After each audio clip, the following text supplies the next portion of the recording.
And now, it's time for another Dice Tower review with Tom Vasel. Hey folks, Tom Vasel here. Today we're taking a look at Invaders. Now, when Invaders showed up at my door, I hadn't heard of this game at all, but it looked really cool, and the idea was neat, where one player takes the humans who are defending the Earth from a variety of aliens. Think of many of the alien invasion movies that you've seen, and combine them all together, because when I look through this alien deck, there's giant spiders, there's swarms of nanobots, there's nasty, this one's called Salvador Dali creatures. I mean, look at this thing. This is invading Earth. And that is very freaky. And there's all sorts of these aliens that are coming to invade Earth. So that's the alien player who's trying to invade Earth. The human player is trying to defend Earth. This is an asymmetrical game. Both players have very different decks that they're going to be playing against each other, card decks. And they have somewhat different victory conditions. Here it is.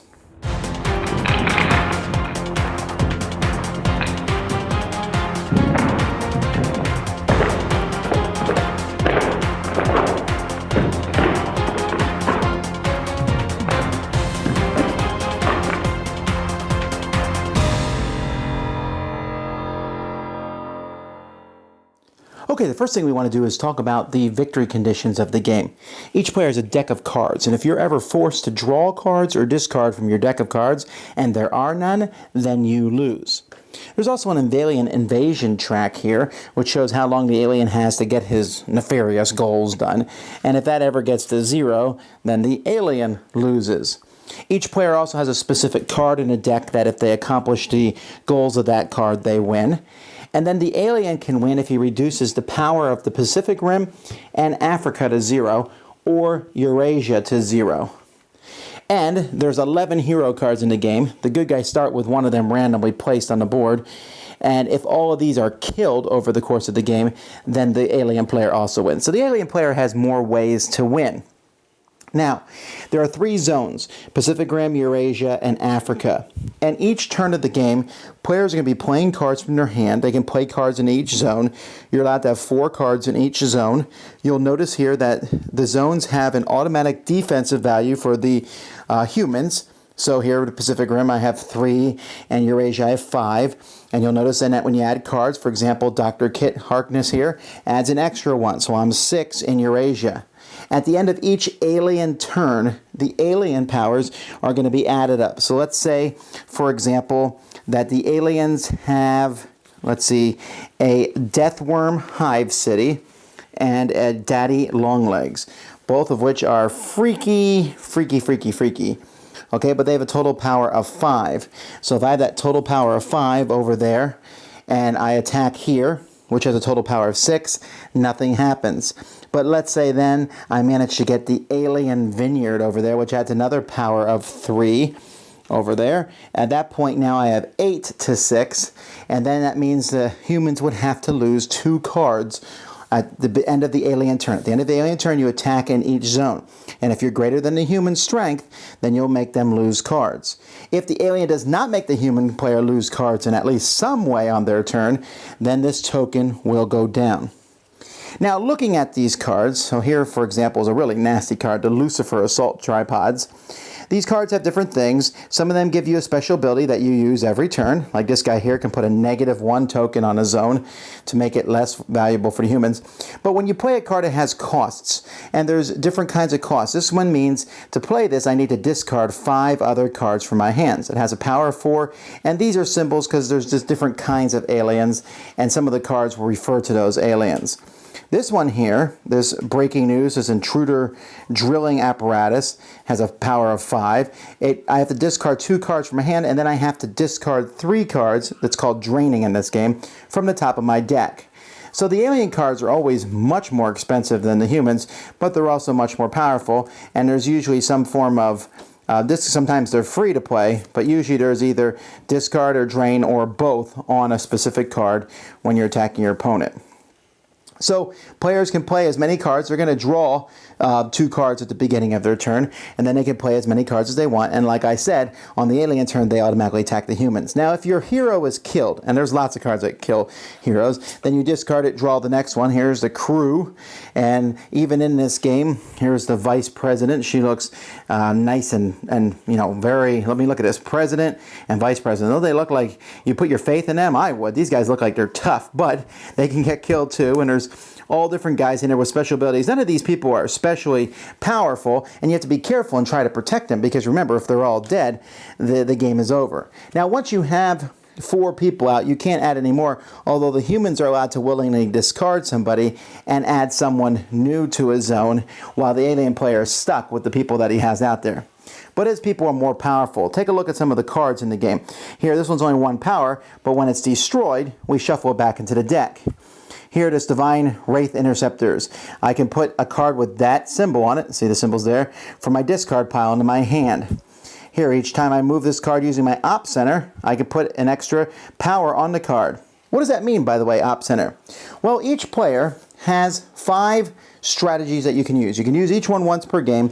When you use it, you flip the token over to show that you've used it. The human player starts with the Op Center, has a token on it. You can use that token whenever you want to move a guy from one spot to another spot. And there's cards that will add more tokens to that. Each of these other ones have special abilities. For example, here, I can shuffle all the cards from my hand in my deck and then draw that many cards in my hand. I might need to do that, so that I can do that once per game. Up here, here I can sacrifice one of my cards in play, then flip the topmost card in the Invader deck into his discard pile. If it's one of those purple or red symbol cards, the Invader will skip their next attack phase. So you have to figure out, you know, when to use each of these. They each do very different things, and the aliens also have 5 that they can do on their side. So let me just show you a few more cards, and then we'll go to my... Some of these cards will be cards that you can play, and they don't necessarily do it. You don't play them on a board, but both players draw a card. Main player then lets everyone draw 2 more cards, or you both get to put a card from your hand for free. Okay, so you have to know when to use these. Here's a chemical weapon. The human can get rid of 3 of their own cards to make their opponent get rid of 3 cards, which could be really useful since, like I said, the alien cards are more powerful than others. Most of the cards are different units like that. There are some special locations, like here, Dubai, the world capital.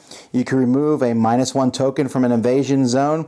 When this card's in play, you can remove 3 tokens from your Op Center to remove the marker on evasion plot track down 1 space.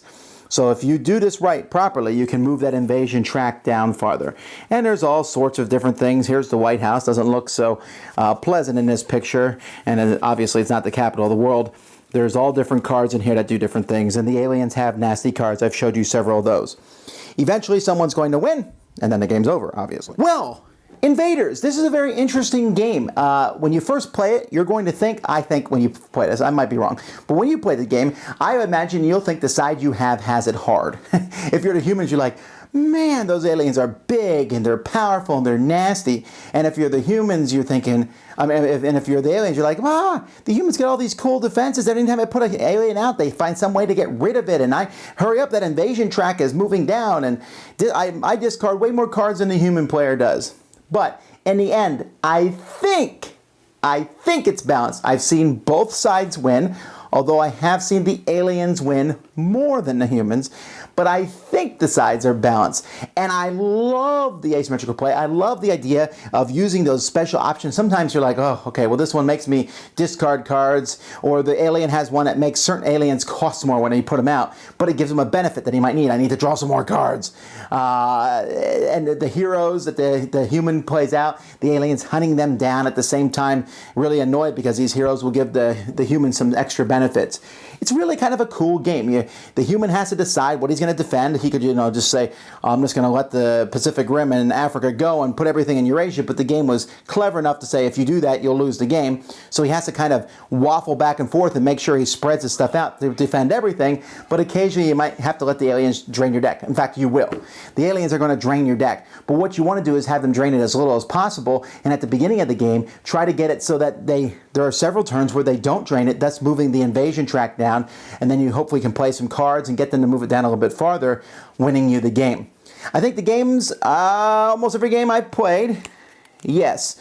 Almost every game I played, the decks running out was what caused one player to lose, and the other one were the card. But that movement track, that threat is always there. The leader's running out, that threat is always there, and I like that. Now, the game talks about deck building and multiple players, but that, I don't think will materialize. I don't know if this game's popular enough to get an expansion, and I don't see why you would buy 2 sets of this. It works really well as a 2-player game. It's different. It's unusual. There's certainly a take that, boom, boom, boom, and there's luck in drawing the cards. Sometimes you're discarding cards to pay for your thing, and you get rid of some of your best cards, which, of course, is a chance you always have to take. Or your alien drains you, and there goes, the world capital. You're like, but, and also in your first game, you're going to see the alien play some stuff, you're going to go, wow, if I had a chance to kill the one alien, that's the one I would have killed. So you have to keep that in mind. When you're discarding cards, the first time through, you're not going to know the decks as well. But once you get to know the decks, you'll go back and forth. I think this game is good. I'm not sure if it has unlimited playability, but it does give me a lot of fun. I think the theme is incredibly strong. The artwork is phenomenally well done. So it's a very solid game. Luck might be the tiniest bit higher than I prefer it to be, but pretty cool, and it was kind of a surprise for me. I'm always glad for that. Judgment? Dice Tower approved. Thanks so much for watching the Dice Tower videos. Find more great videos and reviews, as well as our top-rated audio podcast at Dicetower.com. You can also find other great shows at Dicetowernetwork.com. I'm Eric Summerer, and you've been watching The Dice Tower. The Dice Tower is sponsored by Cool Stuff Inc., where you can find great games for great prices. Cool stuff in stock. Check them out at CoolStuffInc.com. Hey, shut the door! There.